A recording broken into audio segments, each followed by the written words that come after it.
Today we'll discuss Barry Schwartz's article, Maximizing versus Satisficing. Happiness is a Matter of Choice. And the goal of the article is to see if people can really feel worse if they have more options presented to them. And it's basically a continuation of Schwartz's work in the year 2000 that says that if people are posed with 30 choices, they will have to think too much and will be less satisfied with that choice than if they may have just one choice to choose as an alternative when making a decision. The hypothesis of this paper is basically, can there be too much choice in the decision-making process? And it's based upon 4 studies that kind of build on the question of, is too much choice a bad thing? So we'll just talk about the 4 studies briefly and then come to a conclusion about the hypothesis. We'll start with the first question, or the first study, which develops a scale of maximizers and satisficers. Basically, a group of people were put together and asked to take a survey, and from that survey it determined whether they themselves were maximizers or satisficers, and it also gave a scale of how satisfied they were with the decision and how much regret they had with the decision.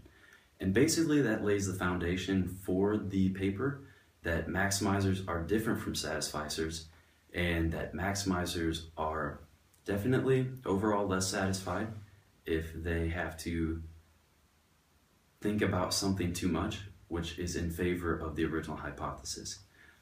Overall, yes, satisficers tend to just say, yep, that decision is fine, without thinking or regretting too much about the decision that they've made.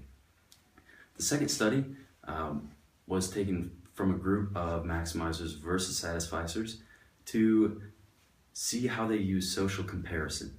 So the people in this situation had to look at some of the purchases that they made.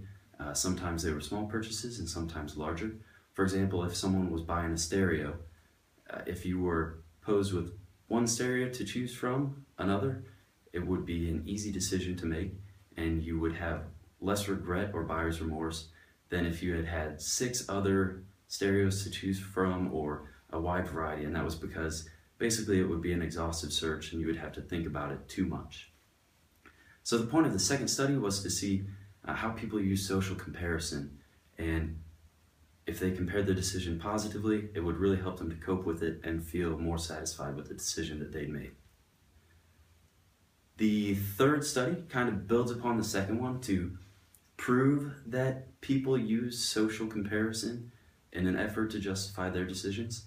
And it found that social comparison makes a difference in your best choice. That this one was a puzzle solving anagrams, and the participants were told that they were basically competing with another participant to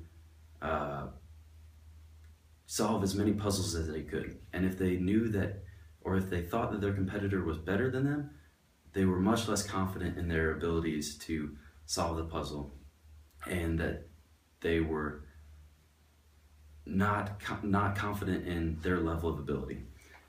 If we take a look at this graph, it's from the second study, but it says that satisficers change their decisions based on a slower, or they change their satisfaction based on the slower peers, but maximizers, you can see, are much more concerned with their peers, which would be social comparison, than if they don't have anything to compare it to. So you can see that social comparison does have more of an effect on maximizers than on satisficers, definitely. So that can kind of lead to answer the question, or begin to answer the question of, are too many decisions a bad thing? Because you have to think about your decision, think about all the inputs that would go into making that decision too.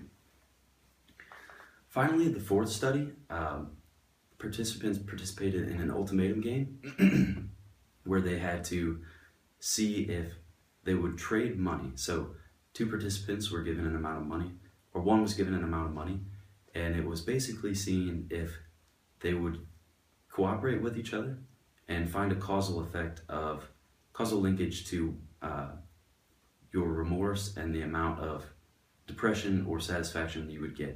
Basically, how much would it take for me to make a deal with someone, or how much would it take for them to make a deal with me, versus how much money was involved. So it really worked to kind of put the puzzle pieces together and see if there was that link. And overall, these 4 studies kind of came up with a conclusion. And the conclusion would be that I do agree with. Maximizers have very key characteristics as opposed to satisficers. Maximizers look at more options, which leads them to be less satisfied with their decision, and they're very concerned with social comparison when making that decision. And that's because a satisficer would just say, that's good enough, I don't need to compare options. Some implications with this study were that it was unclear, and there were some objectives to the difference between a maximizer and a satisficer. Some people would argue that there's not a clear enough distinction between the two to base the arguments on.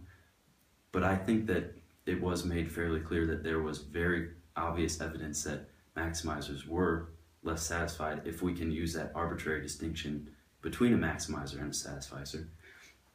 We also know that now a single choice allows you to feel in control of a situation, which could lead you to be happier. That was found in the 4th study and the 2nd study. And then also a characteristic would be that too many choices can be exhausting. If you see that it's a defeating task to choose between too many things, you're much more likely to be dissatisfied with your decision.